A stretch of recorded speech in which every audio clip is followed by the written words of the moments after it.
So what do you think? Is there going to be anything new? I would say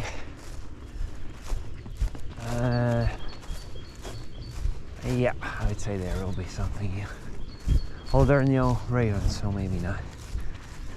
That's probably a sign there's nothing. And sure enough, there is not a thing. Yep.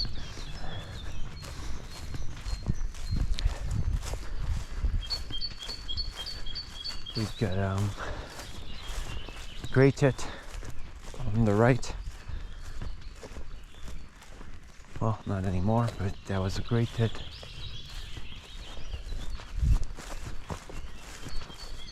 Yeah, she resumed.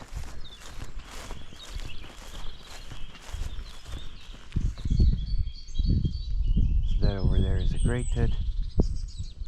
Another gray tit. That up there.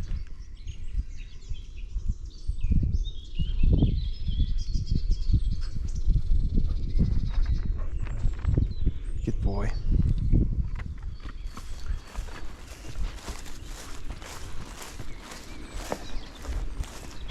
And there's been finally some rainfall because it's been very, very dry over the past week, I would say. Had to water the raised beds and the vegetables and everything pretty much every day because it was really, really hot and dry. So it really repeats again. Like I was thinking, because winter was fairly humid, I was thinking that it's going to be like that in the spring and there's going to be spring mushrooms, but no, too hot, too dry, too warm. It just repeats again the same pattern from the last year's. So at least here there are absolutely no spring mushrooms. I haven't seen St. George's mushroom at all, although there's still time for those. They still will be growing throughout the beginning or the second half of April and especially in the May. So wow, seen that? What do you got there, Drake? What do you got there, buddy? But that was that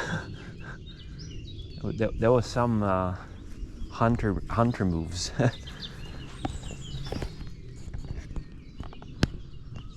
Correct the camera angle a little bit. What do you got there, Drake? He certainly, something caught his attention.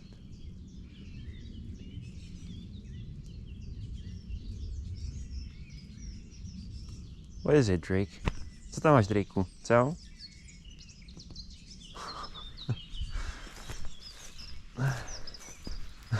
Okay, guess nothing anymore. So yeah, it's been too dry, so I don't know. Like, I mean, this is too little. There's gonna be some rain in the coming days, but not much. So I don't think it'll be spring mushrooms, or at least just very, very few of them. Maybe there's gonna be chicken of the woods. We're definitely gonna go and gather some because I have a spot where I go every year. So at some of the videos I'm gonna show you chicken of the woods and how to identify it and how cool it is. But other than that, I don't think there's gonna be any spring mushrooms this year. Because it's almost 30 degrees, no rain, that is, not an ideal conditions for mushrooms for sure. And I don't know what summer's gonna be like, but if it's gonna be dry, like it was last year, then I don't think we can expect any or any mushrooms at all in the autumn or late summer as well. Like it last year was extremely poor. When it comes to mushroom season, extremely poor. And funnily enough, the season before that was the most richest season I've witnessed and experienced in the past decade, probably. It was absolutely incredible. But well, maybe it's those cycles, maybe one year it's this, one year it's that. So maybe this year it could repeat the abundance pattern sort of. But I don't know, man. The spring's starting very warm and dry.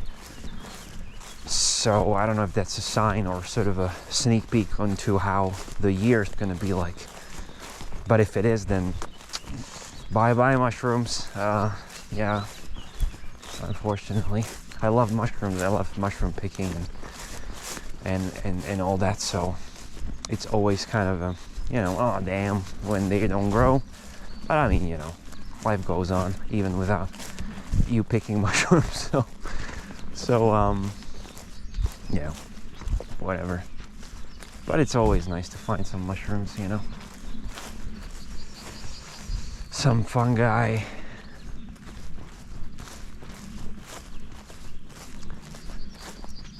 Yeah. I quite like these mornings when it's like moist after the rain.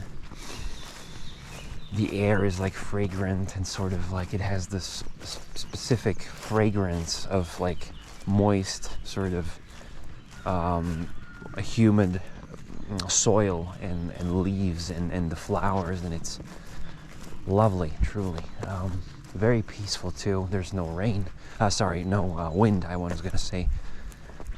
Very, very poetic mornings.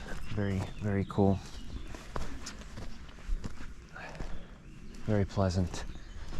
Especially after a heat wave. This is like a blessing, really, when you have these kind of mornings, and when it's raining throughout the night, and you're in your bed and you're sleeping and you hear the thunders and the lightnings and the crackling of the lightning bolts and the sort of tapping of the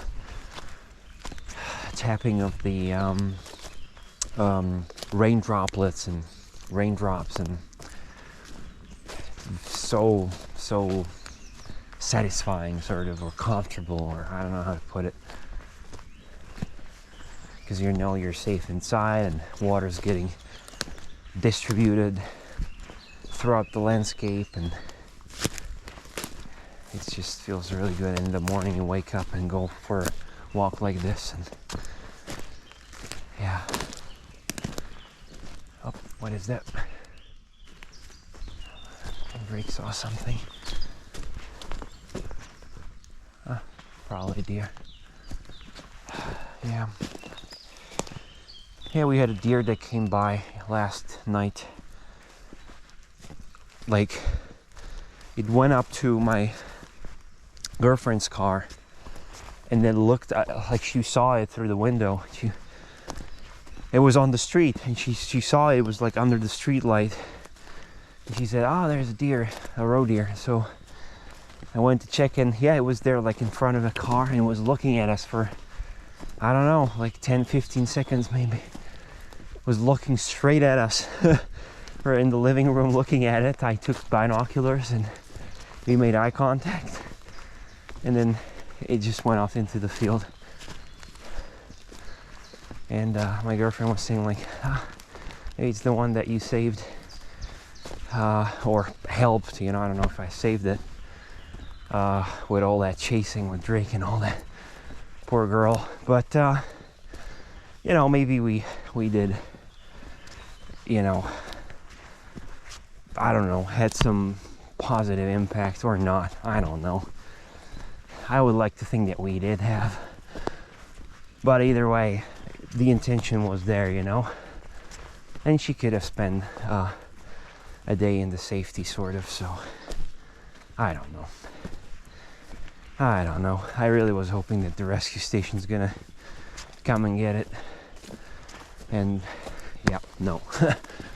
So yeah.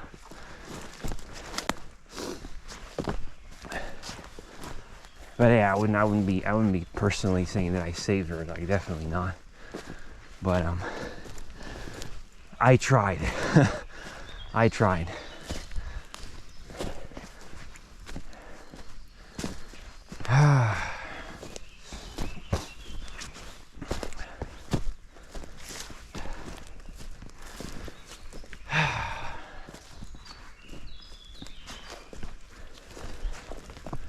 Thinking if you're gonna hear some new birds today, but I don't hear any new species.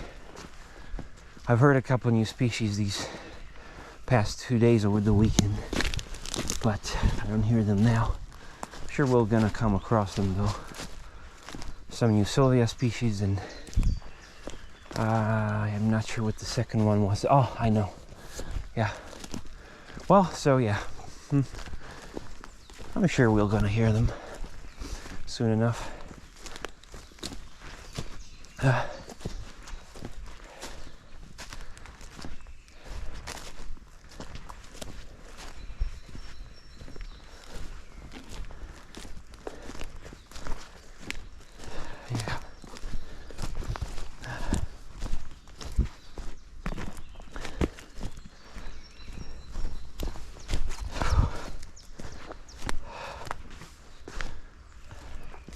Oh, I forgot to check them. Oh, goddamn. I adjusted the camera angle and then I forgot to adjust it back.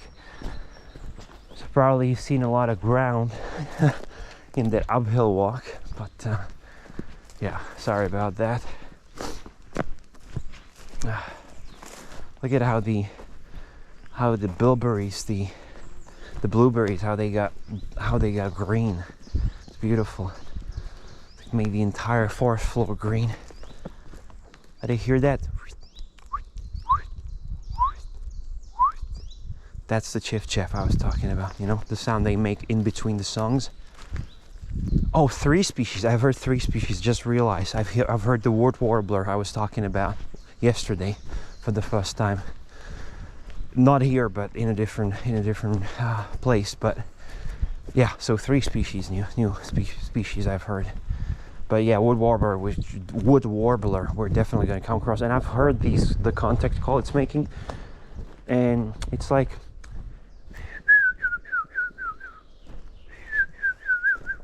something like that, you know. I'm probably not the best imitation of it because it's more complex than the chiff-chaff contact call. But yeah, it's definitely very specific, and it's doing it very often in between the songs as well. So we're definitely gonna hear that one soon enough. I would give it a week or so. It's gonna get a whole lot colder in the upcoming days. Not a whole lot, but quite colder. It's supposed to be like 9 degrees throughout the day, and then slightly below 0 in the night.